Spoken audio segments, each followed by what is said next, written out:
Hello and welcome back students. This is Aditya Sharma from Excellent Bio Classes. Today I am going to discuss the most important topic for the board examination as well as NEET. That is the reproductive cycle. Board examination में पूछा जाने वाला बहुत important topic है बेटा। इसके साथ साथ नीट में भी इससे क्या होता है रिलेटेड कई सारे क्वेश्चंस क्या होते हैं बेटा आपके पूछे जाते हैं, इसलिए इसको आपको समझना बहुत ज़रूरी होता है बेटा। यहाँ ध्यान रखने वाली चीज़ है कि हमारा जो रिप्रोडक्टिव साइकिल या फिर मेंस्ट्रुअल साइकिल जो हमारा टॉपिक है, ये बेटा बहुत ही ज़्यादा कॉम्प्लिकेटेड एक प्रोसेस होती है। तो इसको ईजी वे में समझने के लिए बेटा मैंने वीडियो को दो पार्टों में डिवाइड किया हुआ है बेटा, ठीक है। फर्स्ट पार्ट में हम वो स्टेप्स स्टडी करेंगे जो कि हमारे रिप्रोडक्टिव साइकिल या फिर हमारे मेंस्ट्रुअल साइकिल में इन्वॉल्व होते हैं, ठीक है बेटा। और दूसरे हमारे हार्मोन्स क्या क्या चेंजेस या हार्मोन्स कौन कौन से रेगुलेट करने का काम करते हैं, ठीक है बेटा। जब ये सब चीज़ें हमें क्लियर हो जाएंगी, इसके बाद हम इनको क्या करेंगे सेकेंड पार्ट में यूज करेंगे और हमारी जो मेंस्ट्रुअल साइकिल की प्रोसेस है उसको हम इजीली क्या कर सकते हैं बेटा समझ सकते हैं। तो now we start the our topic that is the reproductive cycle और द मेंस्ट्रुअल साइकिल, ठीक है।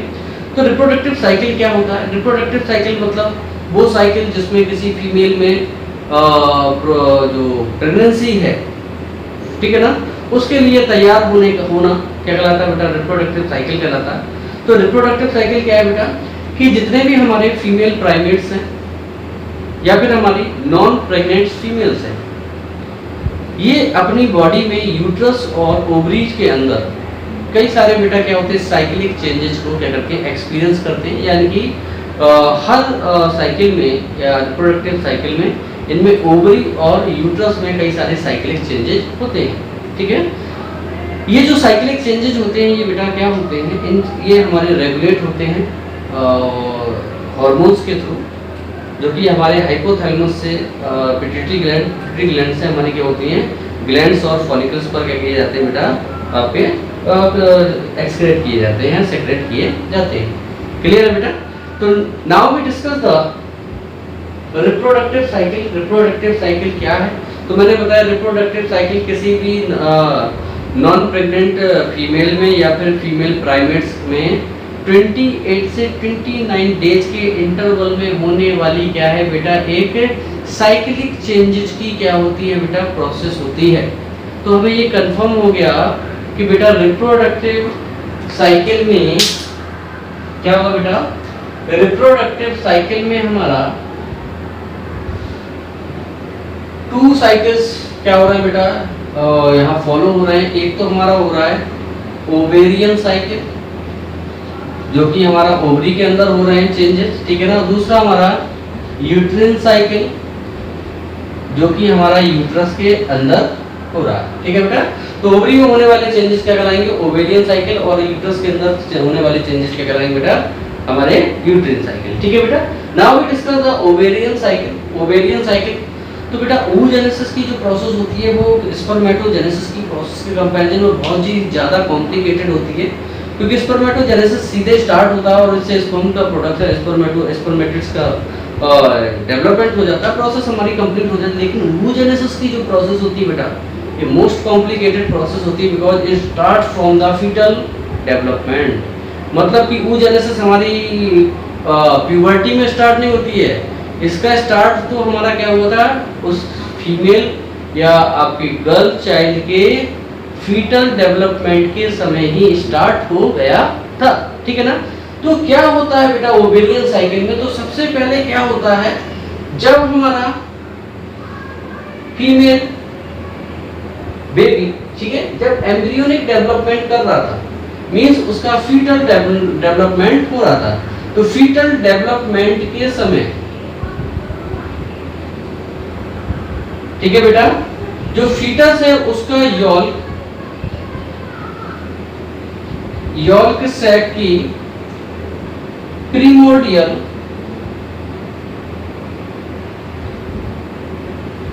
जर्म सेल्स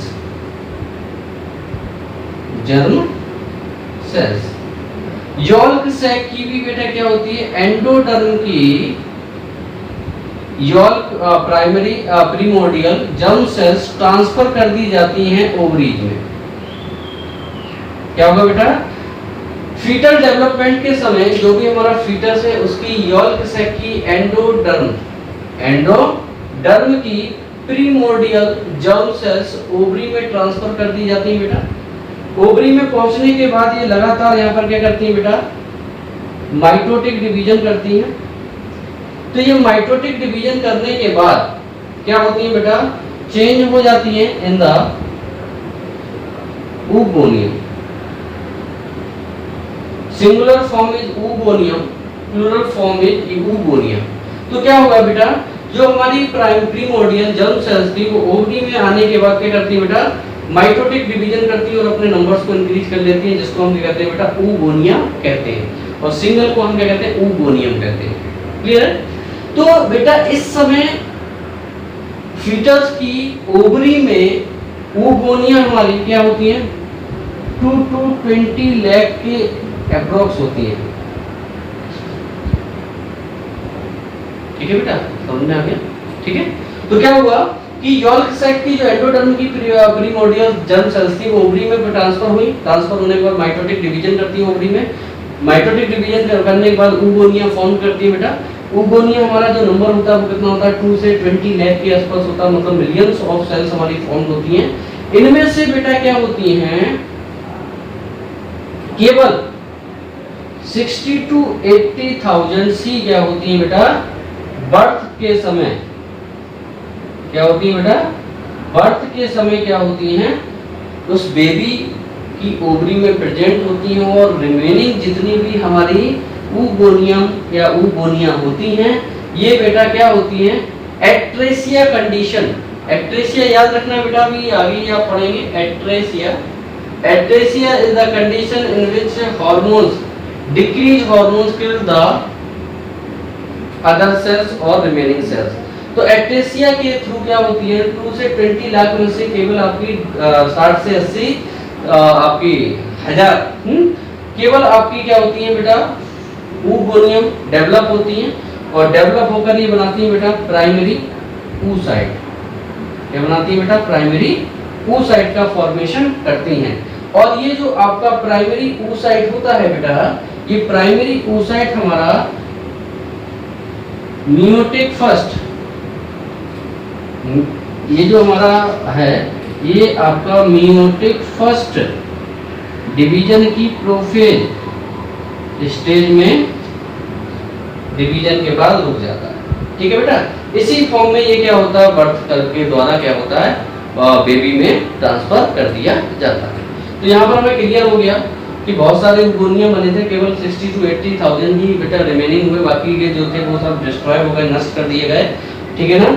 अब ये जो आपके प्राइमरी oocytes हैं ये भी अभी मियोटिक डिवीजन की फर्स्ट प्रोफेज स्टेज में ही यहाँ पर अभी डिवीजन कंप्लीट नहीं हुआ है।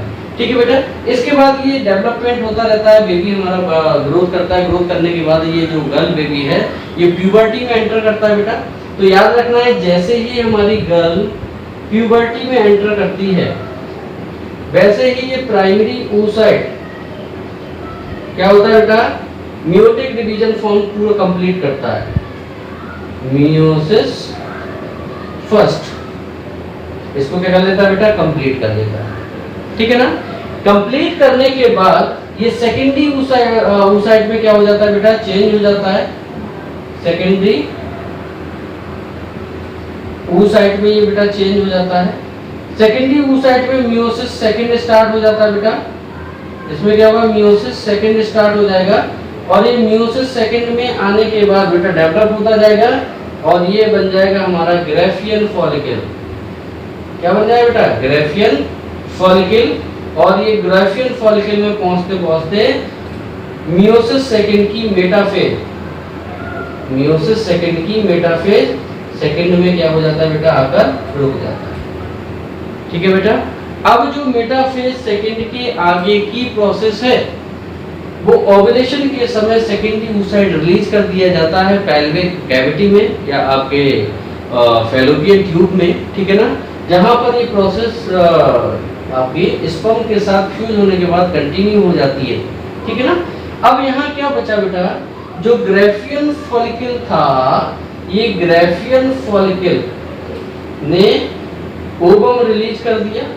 अब इसके अंदर जो फॉलिकुलर सेल्स बची मींस आपकी ग्रेनुलोसा एंड द थिका सेल्स, जो रिमेनिंग सेल्स बची हैं ये अब क्या करती हैं, डेवलप होकर येलो कलर का स्ट्रक्चर बनाती हैं, जिसको हम क्या कहते हैं बेटा, कॉर्पस ल्यूटियम बनाती हैं बेटा, याद रखिएगा। आफ्टर द ओवुलेशन, यहाँ पर बेटा ओवुलेशन हो गया है, ओवुलेशन होने के बाद जो ग्रेफियन फॉलिकल है ये ओव्यू सेकेंडरी oocyte को रिलीज करने के बाद किसमें चेंज हो जाता है बेटा, ये चेंज हो जाता है हमारा कॉर्पस ल्यूटियम में, जो कि येलो कलर का होता है। कॉर्पस मींस ही और ल्यूटियम मींस ही हो गया आपका येलो स्ट्रक्चर। इसकी जो कॉर्पस ल्यूटियम की जो लाइफ साइकिल है या लाइफ स्पैन है, याद रखिए बेटा, इंपॉर्टेंट क्वेश्चन है, life span of corpus luteum that is the 2 weeks. ये कितनी होती है बेटा, 2 वीक्स की या 14 डेज की होती है। मतलब कि ये 14 डेज तक लगातार बेटा ईस्ट्रोजन और प्रोजेस्टेरोन इन दोनों हार्मोन्स को कितने बेटा 14 डेज या 2 वीक्स तक क्या करता है बेटा, ये इसको सेक्रेट करता है, ठीक है ना। अगर इसको आगे सरवाइव करना है तो उसको बेटा एक स्पेशल टाइप का हार्मोन्स की नीड होती है, जिसको हम क्या कहते हैं बेटा, ये कहलाता है हमारा human chorionic gonadotropin, short form में HCG। अब कॉर्पस ल्यूटियम को कंटिन्यू रहने के लिए बेटा क्या चाहिए, हार्मोन चाहिए, HCG चाहिए, मतलब कि ह्यूमन कॉरियोनिक गोनाडोट्रोपिन हार्मोन चाहिए बेटा। ये हार्मोन इसको ऑब्टेन होता है कहां से, जो इम्प्लांट हो चुका है आपका फीटस, ठीक है बेटा, वो जो आपका एम्ब्रियो है उसकी कॉरियोन से ये हार्मोन्स का सेक्रेशन होता है, जो कि ईस्ट्रोजन और प्रोजेस्टेरोन को क्या करता है बेटा, आपका सेक्रेट करने का काम करता है, ठीक है बेटा। इसके बाद क्या होता है, जब आपका प्लांटेशन हो जाता है, प्लासेंटा का फॉर्मेशन हो जाता है, तो ये जो कॉरियोन जो अभी रेगुलेट कर रहा था, अभी रेगुलेट करना क्या कर देता है बेटा, हार्मोन्स को रेगुलेट करना बंद कर देता है। क्यों? क्योंकि ये प्लासेंटा ही हमारा क्या करती है, क्योंकि बेटा अब ये आपका जो ये इम्प्लांटेशन हुआ है, तो जो आपका कॉरियोन वाला पोर्शन था, कौन सा बेटा, कॉरियोन वाला जो पोर्शन था जहाँ से ये हार्मोन सीक्रेट हो रहे थे, अभी ये हार्मोन सीक्रेट कर रहा था, ठीक है ना। अब ये कॉरियोन किसमें चेंज हो गया बेटा, प्लासेंटा, किसमें चेंज हो गया बेटा, प्लासेंटा। तो ये प्लासेंटा क्या करता है, ईस्ट्रोजन और प्रोजेस्टेरोन को सेक्रेट करना स्टार्ट कर देता है, तो इसका काम खत्म हो जाता है बेटा, किसका, कॉर्पस ल्यूटियम का। अब ये कॉर्पस ल्यूटियम का जब काम खत्म हो जाता है तो प्लासेंटा ही इसको रेगुलेट करना स्टार्ट कर देता है, और प्रोसेस हमारी कंटिन्यू होती रहती है, ठीक है बेटा।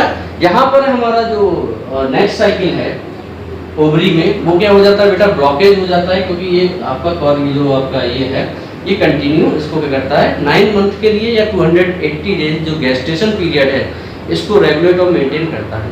मोस्ट इंपॉर्टेंट क्वेश्चन यहाँ पर अराइज होता है कि जो प्रेगनेंसी टेस्ट होता है, जिसमें हम प्रेगनेंसी को पॉजिटिव और नेगेटिव करते हैं, उसका जो आइडेंटिफिकेशन होता है वो हमारा किस पर होता है, ह्यूमन कॉरियोनिक गोनाडोट्रोपिन हार्मोन। इसकी प्रेजेंस इस बात को शो करती है कि प्रेगनेंसी हमारी पॉजिटिव है या फिर नेगेटिव। क्लियर है बेटा सब, ठीक है ना। ये आपके इम्पोर्टेंट, इसी से कई सारे आपके क्वेश्चंस क्या हो जाते हैं बेटा, पूछ लिए जाते हैं, तो आप बिल्कुल एक स्टेप बाय स्टेप याद रखिएगा, ठीक है ना। नेक्स्ट हम चलते हैं बेटा, ये तो हो गया हमारा ओवरी में क्या क्या चेंजेस हुए थे। अब now we discuss the uterine cycle. Uterus में हमारे बेटा क्या क्या चेंजेस होने हैं।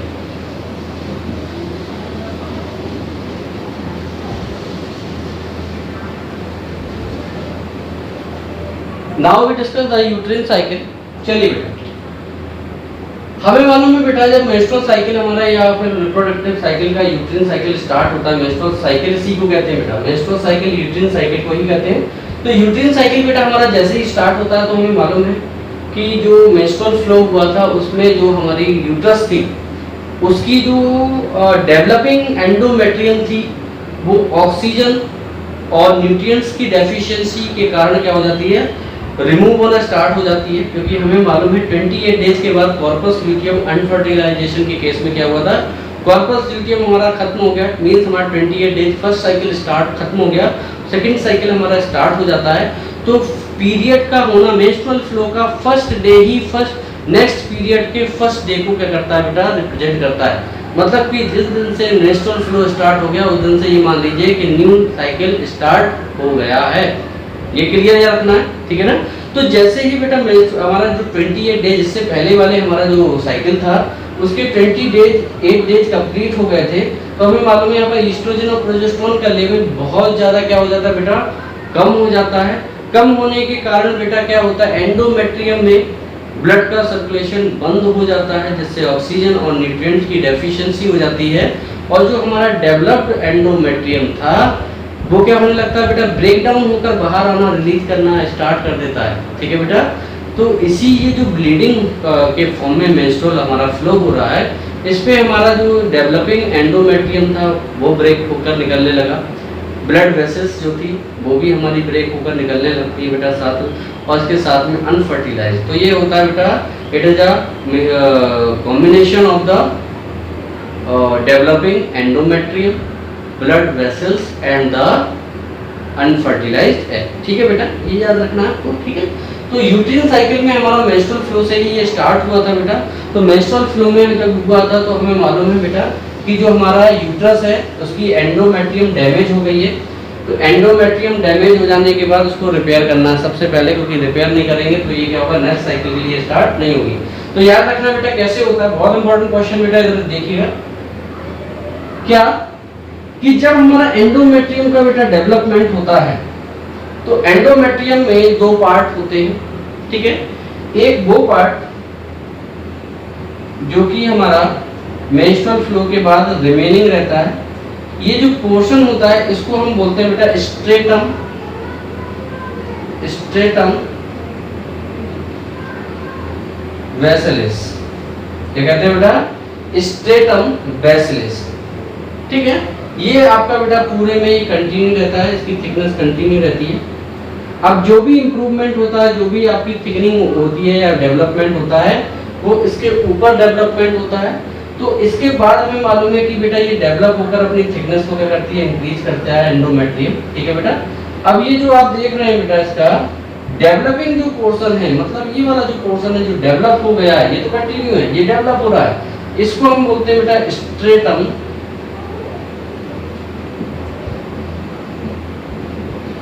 फंक्शनलिस, याद रखिएगा बेटा। तो जो फंक्शनलिस वाला पोर्शन है वो आपको जो प्रेगनेंसी से रिलेटेड आपके इवेंट्स हैं उनका जो साइट है वो आपकी स्ट्रेटम फंक्शनलिस वाले पोर्शन पर ही सभी प्रोसेस स्टार्ट होती हैं। और स्ट्रेटम बेसिलिस इसकी बेसल मेम्ब्रेन, ठीक है बेटा, जो कि इसको अटैचमेंट प्रोवाइड करती है फ्रॉम द मेसोमेट्रियम से, ठीक है बेटा, हो जाएगा। तो यहाँ यार बहुत इंपॉर्टेंट क्वेश्चन है कि स्ट्रेटम जो फंक्शनलिस है यही बेटा डेवलप करता है, यही आपका ब्रेक होता है, और जो आपका स्ट्रेटम बेसिलिस है ये हमेशा क्या रहता है, कंटिन्यू रहता है। मोस्ट इंपॉर्टेंट क्वेश्चन, ठीक है बेटा। चलिए आगे बढ़ते हैं। अब बेटा हमें मालूम है कि यूट्रिन साइकिल में हमारा क्या है, जो स्ट्रेटम फंक्शनलिस है वो आपकी डैमेज होकर बाहर आने लगी है। तो यहाँ पर बेटा हमारा हार्मोन आता है, पहला हार्मोन काम करता है जिसका नाम है बेटा ईस्ट्रोजन। ईस्ट्रोजन हमारा फॉलिकुलर ग्राफिन फॉलिकल से क्या हुआ था बेटा, सेक्रेट होता है। इसके साथ साथ ये ओवरी से भी सेक्रेट किया जाता है। इसने सबसे पहले क्या किया बेटा, इसने रिपेयर आपका जो एंडोमेट्रियम हमारा क्या हुआ था बेटा, डिस्ट्रॉय हो गया, उसको development of endometrium of uterus. Uterus की एंडोमेट्रियम को ये डेवलप करेगा ताकि एंडोमेट्रियम की जो स्ट्रेटम वेसलिस है वो क्या हो, फिर से मेंटेन हो जाए। इसके बाद ये क्या करेगा, रिपेयर ब्लड वेसल्स। जो ब्लड वेसल्स हमारी रप्चर्ड हो गई थी बेटा और हमारी मेंस्ट्रुअल साइकिल के थ्रू बाहर हो गई थी, अब ये क्या करेगा, इनको रिपेयर करने का काम करेगा, तो हमारी रिपेयर हो जाएंगी बेटा। इसके बाद हमारी जो यूट्रिन ग्लैंड्स हैं, ये भी बेटा हमारी क्या होती है, ग्रोथ करती है, ग्रोथ और डेवलप्ड होती है। डेवलप्ड होने के बाद ये क्या हो जाती है बेटा, कॉर्क स्क्रू शेप्ड हो जाती है। तो आप देखेंगे ये इस टाइप से क्या हो जाती है बेटा, बेसिलस से स्टार्ट होती हैं और फंक्शनलिस तक पहुंच जाती हैं। ठीक है बेटा, तो ये यूट्रीन ग्लैंड्स हैं जो कि सेक्रेशन का काम करती हैं और ग्रोथ करने के बाद क्या हो जाती है बेटा, क्लॉकवाइज कॉर्क स्क्रू शेप्ड हो जाती है, हो जाएगी बेटा। इसके साथ साथ जो ब्लड वेसल्स हमारी रिपेयर्ड हो चुकी हैं उसमें जो हमारी आर्टेरियोल्स हैं, ये आर्टेरियोल्स बेटा क्या होंगी बेटा, डेवलप होंगी। डेवलप होने के बाद ब्रांच हो जाएंगी।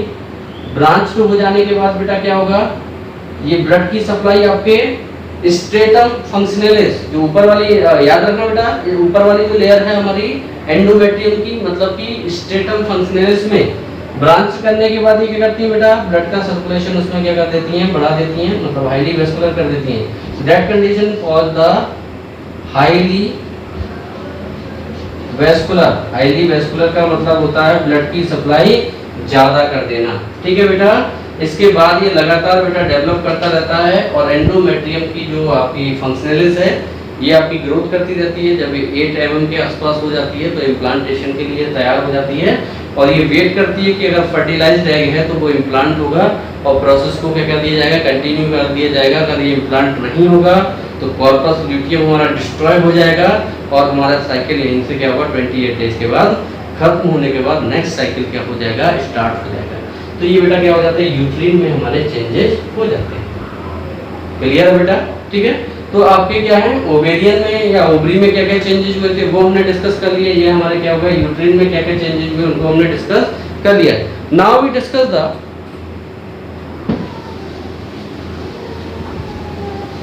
Second part. ये तो बेटा चेंजेस हो गए हमारे।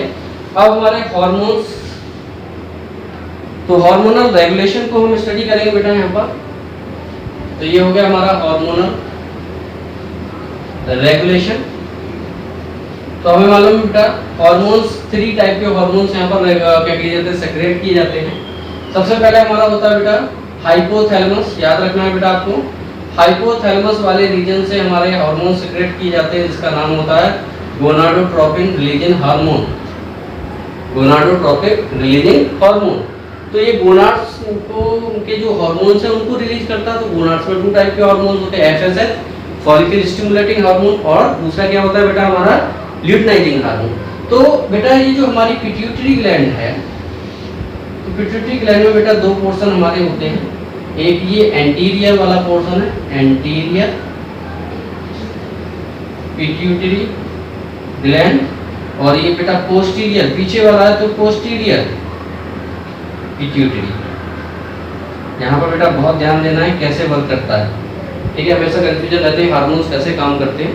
तो क्या होता है बेटा, यहाँ पर सभी हार्मोन्स जो आपकी पिट्यूटरी ग्लैंड है, इसको मास्टर ग्लैंड भी कहते हैं। मास्टर ग्लैंड क्यों कहते हैं, क्योंकि ये दूसरी ग्लैंड्स को रेगुलेट और कंट्रोल करता है। लेकिन इसको कंट्रोल कौन करता है बेटा, हमारा हाइपोथैलेमस वाला पोर्शन रेगुलेट करता है। तो ये ग्लैंड्स को रेगुलेट कर रही है, ना कि हमारे बॉडी के मैकेनिज्म को या प्रोसेस को कंट्रोल कर रही, नहीं, ये दूसरी ग्लैंड्स को क्या कर रही है, सुपरवाइज कर रही है।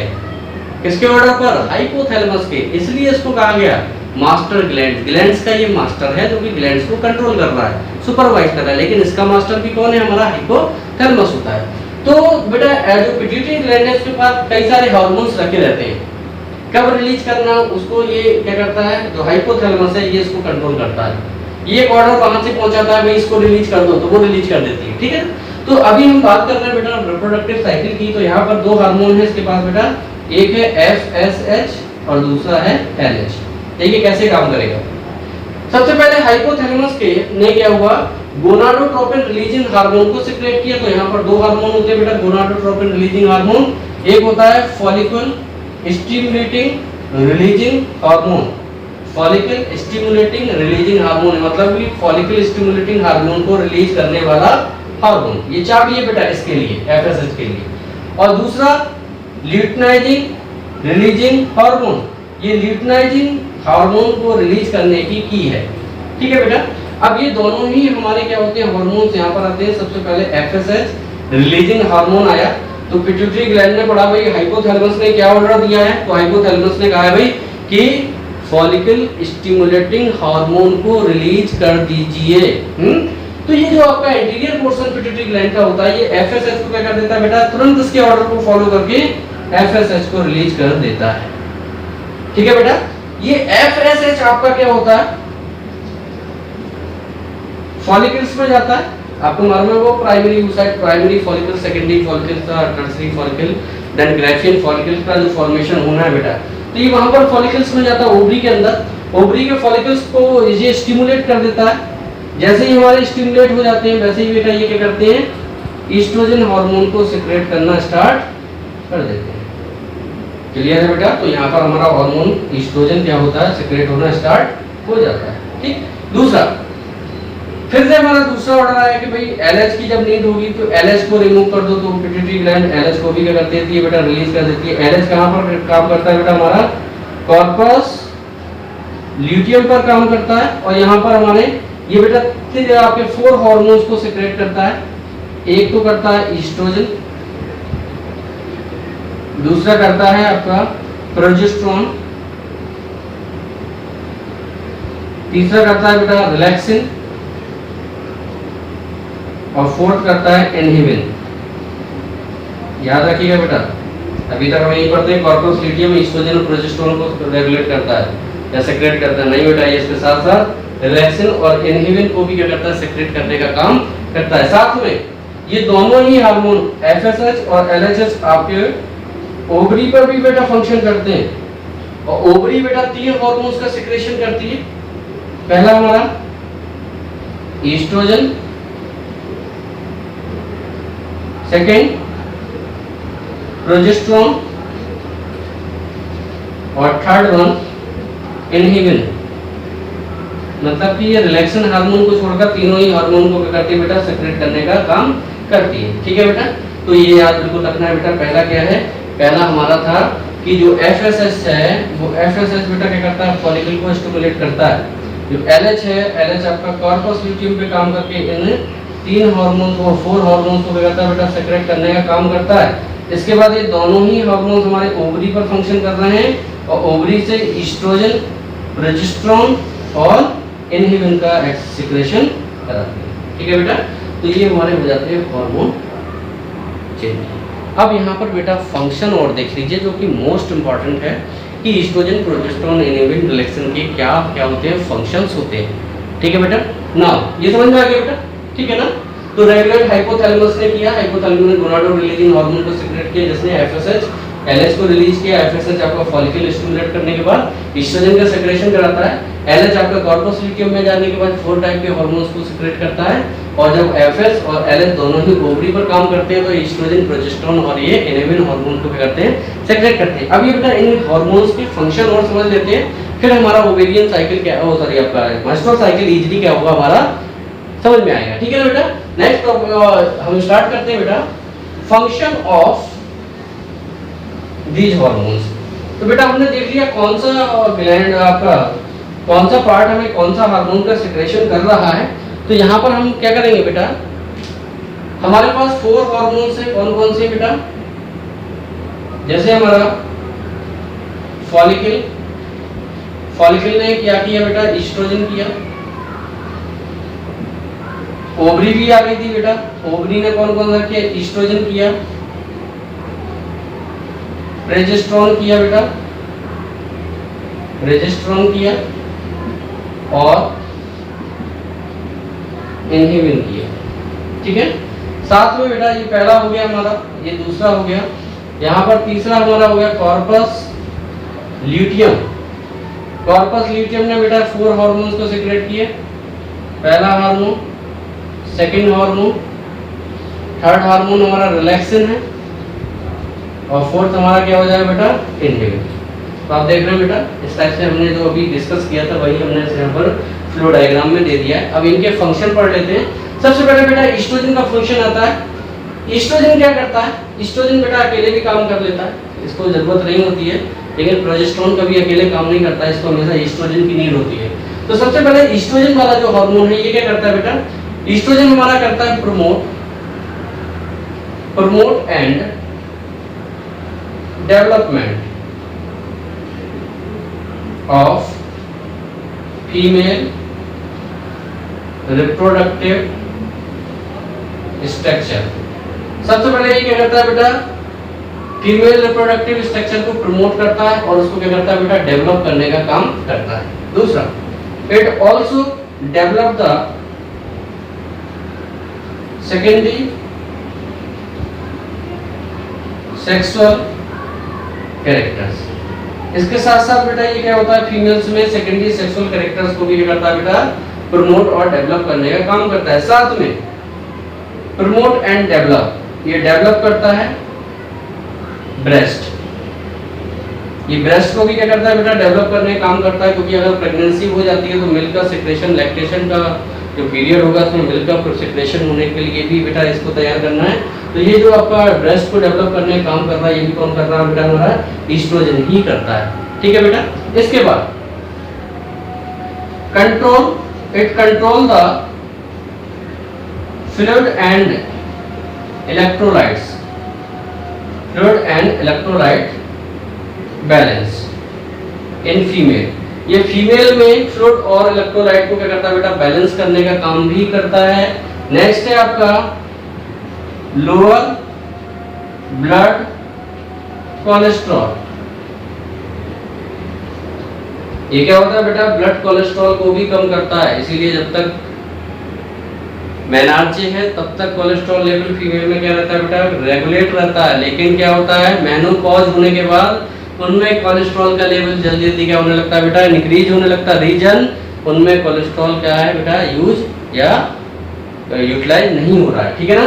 नेक्स्ट है बेटा, इसका जो मॉडरेट लेवल है, ये इंपॉर्टेंट क्वेश्चन है बेटा, इसका जो मॉडरेट लेवल है इसका ईस्ट्रोजन का, ये क्या करता है बेटा, इनहिबिट, किसको इनहिबिट कर रहा है, इनहिबिट रिलीज ऑफ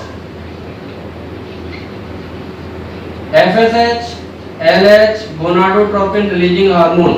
तीनों ही हार्मोन्स को क्या करता है बेटा, इसकी मॉडरेट लेवल क्या करता है, रिलीज करने को रोकता है। ठीक है बेटा। तो ये क्या हो जाते हैं, हमारे ईस्ट्रोजन के फंक्शन हो जाते हैं। पहले तो प्रमोट और डेवलप कर रहा है फीमेल रिप्रोडक्टिव स्ट्रक्चर को, सेकेंडरी सेक्सुअल कैरेक्टर्स को और ब्रेस्ट को भी डेवलप कर रहा है। इसके साथ साथ फ्लूइड और इलेक्ट्रोलाइट को बैलेंस करता है बॉडी के अंदर, ब्लड कोलेस्ट्रॉल को लोअर करता है बेटा। इसलिए मेनार्चे तक इनमें ब्लड में क्या होता है, कोलेस्ट्रॉल हमेशा मेंटेन रहती है, लेकिन आफ्टर द मेनोपॉज इसमें क्या होता है, ब्लड कोलेस्ट्रॉल लेवल लीडीजी में बहुत जल्दी बढ़ता है ना।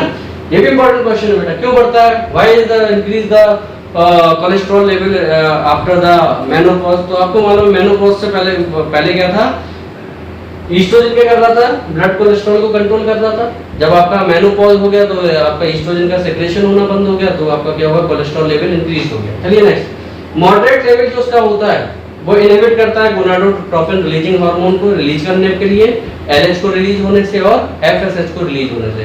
क्लियर है बेटा। तो ये हो जाते हैं function of oestrogen. Now we discuss the function of progesterone. हमें मालूम है प्रोजेस्टेरोन कभी अकेले काम नहीं करता है, इसको क्या चाहिए बेटा, ईस्ट्रोजन चाहिए साथ में। ठीक है ना। तो ये ईस्ट्रोजन के साथ मिलकर क्या करता है बेटा, सबसे पहले ये क्या करेगा बेटा, ये प्रिपरेशन करेगा, प्रिपरेशन ऑफ एंडोमेट्रियम।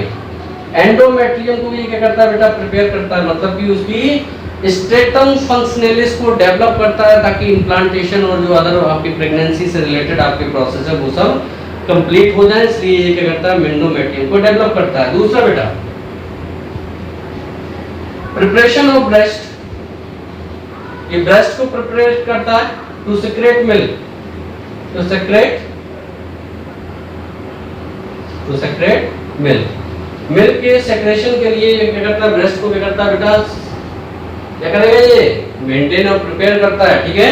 इसके साथ साथ इसका जो हाई लेवल है वो इनहिबिट करता है बेटा, high level inhibit release of gonadotropin releasing hormone और LH।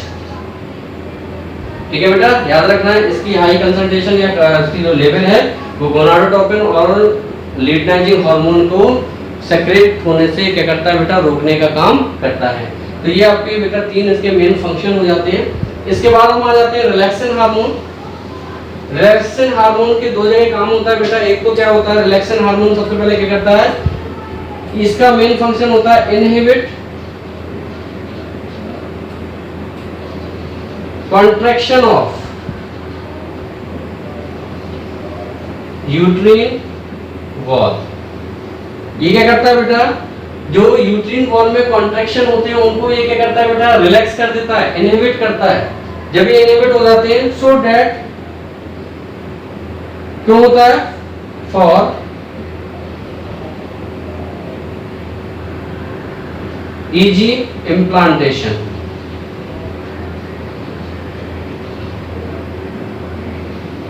Of fertilised ovum. ठीक है, क्या हुआ बेटा, इसने क्या किया, यूट्रिन वॉल के कॉन्ट्रैक्शन को रिलैक्सेशन हार्मोन में रिलैक्स कर दिया ताकि जो हमारा फर्टिलाइज्ड ओवम आया हुआ है यूट्रस में फैलोपियन ट्यूब से होता है वो इजीली क्या हो जाए, कहीं ना कहीं जाके वो इम्प्लांट हो जाए। नहीं तो कॉन्ट्रैक्शन रिलैक्सेशन होने पर ये क्या होगा बेटा, इम्प्लांट नहीं होगा। ठीक है, तो रिलैक्सेशन हार्मोन इम्प्लांटेशन में हेल्प करता है। इसके साथ साथ हमें मालूम है कि प्रेगनेंसी के समय ये भी क्या करता है बेटा, पेल्विक जो हमारी बोन्स है उनको क्या करता है, रिलैक्सेशन हार्मोन उनको रिलैक्स करने के बाद उनका एरिया क्या करता है, इंक्रीज करता है, मतलब बर्थ में भी ये क्या करता है, हेल्प करने का काम करता है। नेक्स्ट है बेटा हमारा इनहिबिन। इनहिबिन क्या करता है बेटा, इनहिबिन हमारा क्या करता है, it inhibit the secretion of, inhibit the secretion of, ये बेटा दो ही करता है, एफएसएच और एलएच। ये गोनाडोट्रोपिन हार्मोन का फंक्शन नहीं करता है, ये केवल आपका नेगेटिव फीडबैक देता है एफएसएच के लिए और एलएच के लिए। तो ये बेटा हमारे क्या है, चारों हार्मोन्स हैं जिनके फंक्शन हमने क्या किए बेटा, स्टडी कर लिए। ठीक है बेटा, आई होप बेटा आपको पूरा सब कुछ क्लियर हो गया होगा। नेक्स्ट पार्ट में हम क्या करेंगे, आपका जो रिप्रोडक्टिव साइकिल या मेंस्ट्रुअल साइकिल है उनके स्टेप्स को या उसकी प्रोसेस को डिस्कस करेंगे। थैंक यू बेटा, हैव अ नाइस डे।